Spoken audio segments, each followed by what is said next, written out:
Hey, welcome back to Alfred's Basic Adult Piano Course, Lesson Book Level 1. Hope you all are doing very well today. We are on Lesson 30, page 35 in our book, The Cuckoo. So before we look into some of the notes, let's just study the roadmap here for a moment, meaning just what's on the page. At the very beginning, our time signature is 3/4 time. So we're going to have 3 beats per measure. Notice in the treble clef, we have single notes. So that means that's probably our melody. And in this case, it is our melody. So the right hand has melody. The left hand is simply playing chords. And at the end of the first line, we have a repeat sign. Normally, we've seen the repeat sign at the end of the song, but really a repeat sign could be anywhere. And in this case, it means you're going to play the first line twice before you proceed to the second and third line. Now let's look at our left hand first. Like I mentioned, our left hand is only chords. In the previous lesson, lesson 29, you learned about the G chord in the left hand, which is G, B, and D. And you learned about the D7, which is a tricky chord because of the F sharp with your pinky, followed by C and D. Now, one thing I had encouraged in lesson 29 is that when you play the G chord on the keyboard, you don't play it down here, but you play it up here, closer to the black keys. Because if you're down here, when you go to the D7 chord, you have to do 2 movements. You have to bring your hand up and bring the pinky over to F sharp. But if you're right here for the G chord, your hand's already up. All you have to do is just bring that pinky over. Now at first, it's very tempting to avoid playing up here because, yes, it is a little more stiff on the keyboard. Down here, the keys react much more easily. But in the long run, you're going to become a much better pianist if you learn to play more in this area with your chords. So you can make faster movement back and forth between white keys and the black keys. All right, so once that is down, we'll start looking at our left hand in the cuckoo. Now, almost every chord is a dotted half note. The first measure, G chord. And look above your treble clef. They also wrote in the symbol, the G. As review, remember that G does not mean your treble clef is playing a G. That G actually means you're playing a G chord in the bass clef. So if that is confusing and you're not even looking at it, feel free to white it out, scratch it out. But for some of you, that might be nice. You say, oh, a G chord, I remember a G chord. It's that. So it's a faster way of reading a chord instead of saying, bass clef. Let's see, G, B, and D. So I definitely encourage you to memorize your chords, whether it's just memorizing from what you see in the bass clef or memorizing the symbol above the treble clef. In the second measure, you have the G chord again. Third measure is where we change to the D7 chord. You can see it's also written there above. And our last measure is back to G. So they'll write in the chord symbols whenever there's a chord change. Notice above the second measure, they did not write a G because it's still a G chord. So it's only when the chord changes that music will put the symbols in. So we repeat the first line. So the first measure, you're back to a G chord. Second measure, G chord. Third measure, D7. Last measure, G chord. When you go down to the second line, you're on the D7. And notice it is tied into the second measure. So 3 and 3, a total of 6 counts. Just remember when you count it, you're going to go 1, 2, 3, 1, 2, 3. Third measure, G chord, it is also tied into the next measure. So a total of 6 counts, again counting 1, 2, 3, and 1, 2, 3. The last measure, you're still on the G chord, last line, you're still on the G chord. For the first measure, again on the second measure. Third measure, D7. Last measure, back to G. And if you study the music carefully, the first line and the bottom line are the exact same thing in the left hand. Same rhythms, same chords. So the left hand's pretty easy by itself. In fact, if you got really good with your chords in the previous lesson, this should be a piece of cake. So the right hand has the melody. It's only single notes, but a little bit more movement. Here's our G position. In the right hand, our first note is the fifth finger on D. And then it goes to B. So you got this little skip of a melodic third. The next measure goes back to D, and once again to B. The third measure goes down one note to A, one more note down to G, back to the A, and then the last measure is back down to the G. And we said this line repeats again. Now this time, let me play it with the count. I'll even give you a count off. 1, 2, 3. 1, 2, 3. 1, 2, 3. 1, 2, 3. 1, 2, 3. Now I've seen something happen more than once with the rhythm in the first two measures. I've seen a lot of people do this.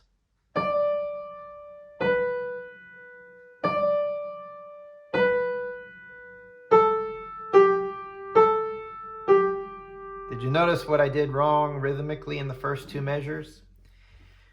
If both of these notes sound the same, then I'm not counting right, and I'm not honoring the rhythm because they're not the same rhythm. The D is a half note, 2 counts. The B is a quarter note, 1 count. So again, when we count this out loud, it's 1, 2, 3, 1, 2, 3, 1, 2, 3, 1, 2, 3. I've actually even seen people do this. 1, 2, 3. 1, 2, 3. It's obvious when you count, right? And that's why counting is so helpful. If I told you to step away from the music and just count a steady 3 for me, you wouldn't go 1, 2, 3, 1, 2, 3, 1, 2, 3. You wouldn't put that pause in there. So what I always recommend is if you get stuck on rhythms, step away from the music and just count evenly to yourself. 1, 2, 3, 1, 2, 3. Then come back to the music. Once you've learned the notes, of course, the right fingering and the right notes, then you're ready to put it with that even count. And to help you out, do a count off like I do. 1, 2, 3. 1, 2, 3. 1, 2, 3. 1, 2, 3. 1, 2, 3. And then you should be in good shape. So just be aware of those first two measures in the right hand. Make sure that your rhythm is very accurate. Again, make sure they're not both half notes. Make sure it's a half note on the D followed by a quarter note on the B. So again, that line will repeat 2 times. Then we go on to the second line. Your second finger's on A again, 1 up to B, next measure up to C, and down a third to A. Third measure, up 1 note to B, B again, up 1 to C, last measure up 1 to D, and down a third to B. Let's do that measure again. I'll give a count off. 1, 2, 3.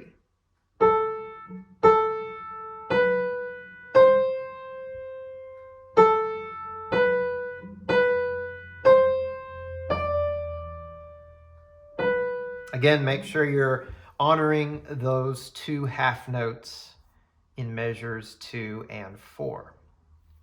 Then the last line is the exact same thing as the first line.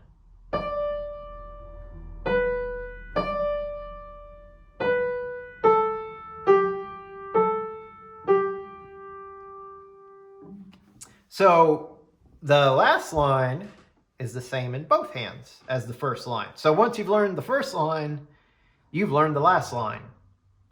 And actually, the first line is going to get played a lot because it's repeated. And then, of course, in a way, you're repeating it again when you get to the bottom line. So the only thing that's different really is the second line.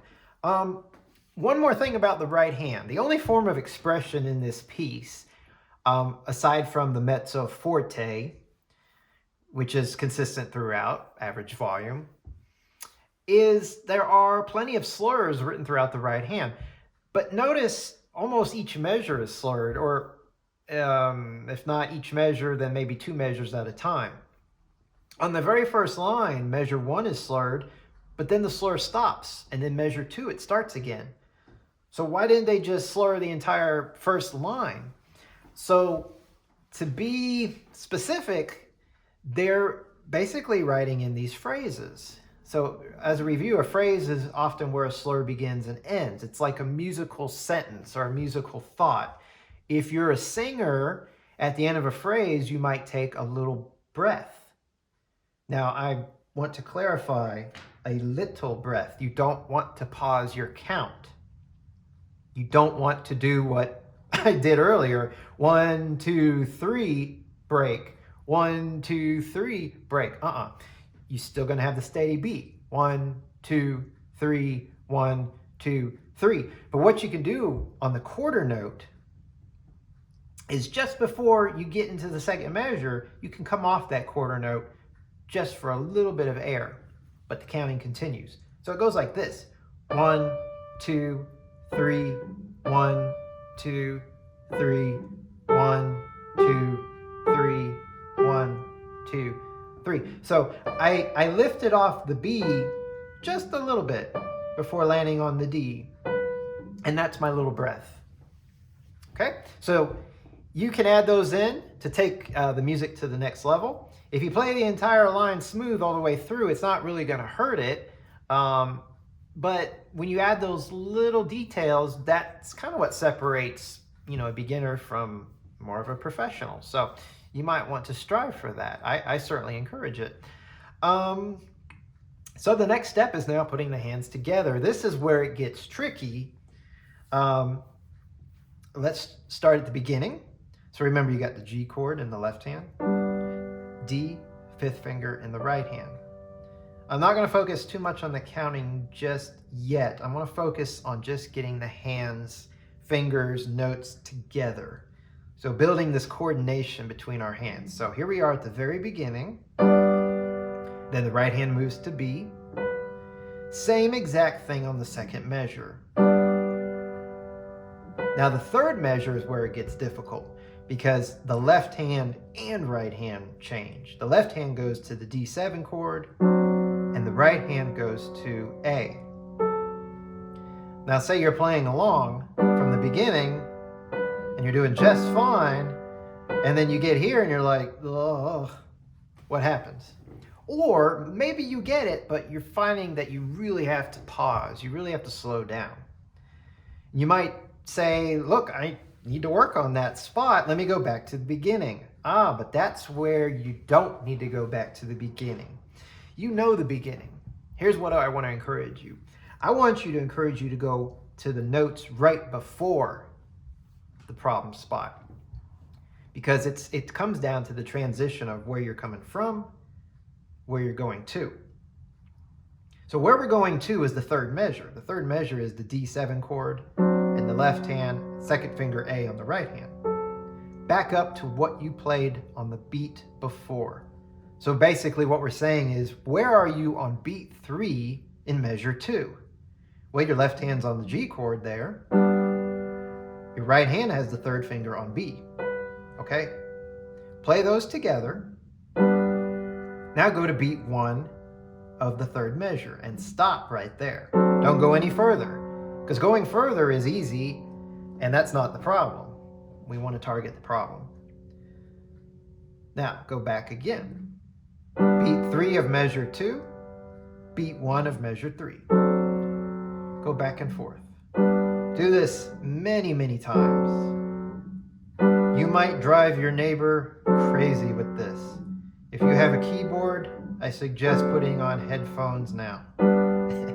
So this is just forming a habit, getting to the point where these hands feel absolutely comfortable doing this. Maybe do it faster. Get to the point where this just feels natural. Say, all right, I think I got it. We'll go back to the beginning. So you'll start at the beginning again. 1, 2, 3, 1, 2, 3. And you'll get here and be like, what was that? Oh, that's okay. That will happen. You'll say, but I just had it. All right, review it one more time. Here's where you're at. Beat 1 of measure 3. Go back 1 beat, the last beat of measure 2. You're here. Say, okay, I remember. So if you've got this, but you're not getting it from the beginning, what do? Maybe don't go all the way back to the beginning. Maybe just go back to the beginning of measure 2. Back up just a little bit. So start on measure 2. 1, 2, 3, 1. And you might say, okay, now it's a little bit easier. It works that way because you're not having to remember as much.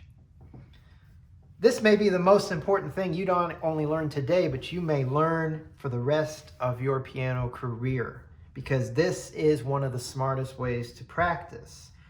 Often, when we make a mistake, we just let it slide and say, I get it next time. Or we say, look, I'm going to go back to the beginning and start again. When you go back to the beginning and start again, you're just seeing if you get lucky.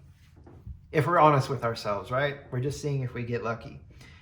If you really, really want to work on something, you go right to the problem spot and you go to where you were right before that problem spot. And you make the connection. And then go back a little further. So we said the measure before.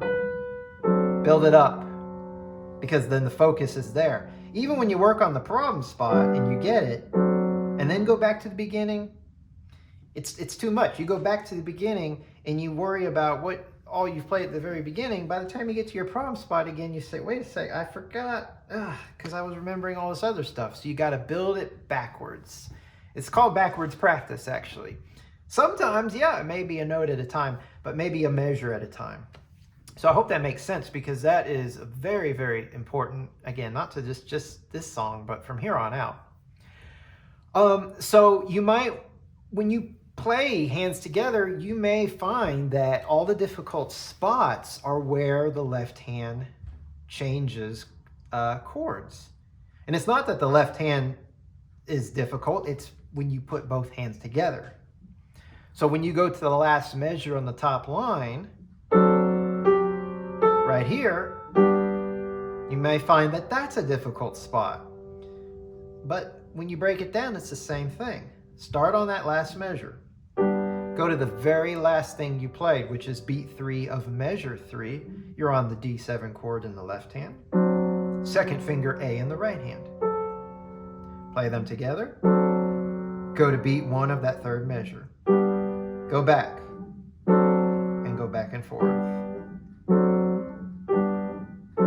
Say, okay, I got it. Start on the third measure of that top line. Nice and slow. Say, good, I got it.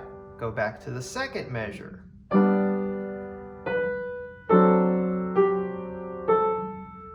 And if you've got that, now you're ready to go back from the beginning. Yeah, it's a test of patience. It's very tedious. It could get very boring, but you will know this piece and any other piece inside and out.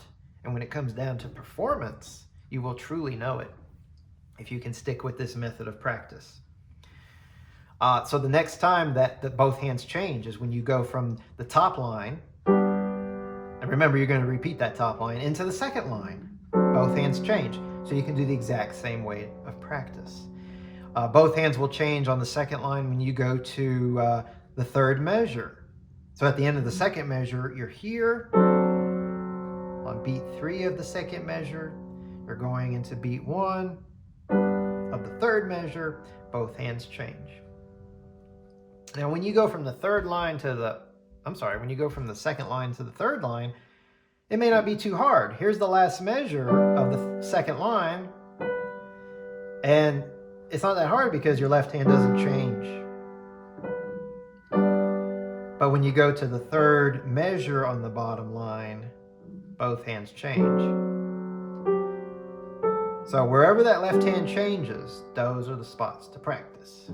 All right, so I'm going to take it from the very beginning all the way through so you can hear what the final product will sound like. It says happily, so not too slow.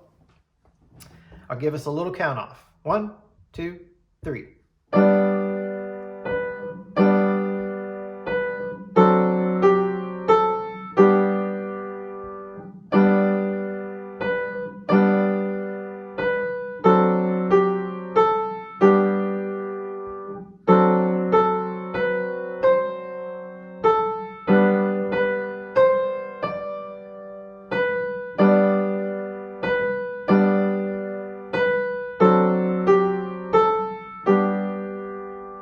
And there it is. So that's the goal.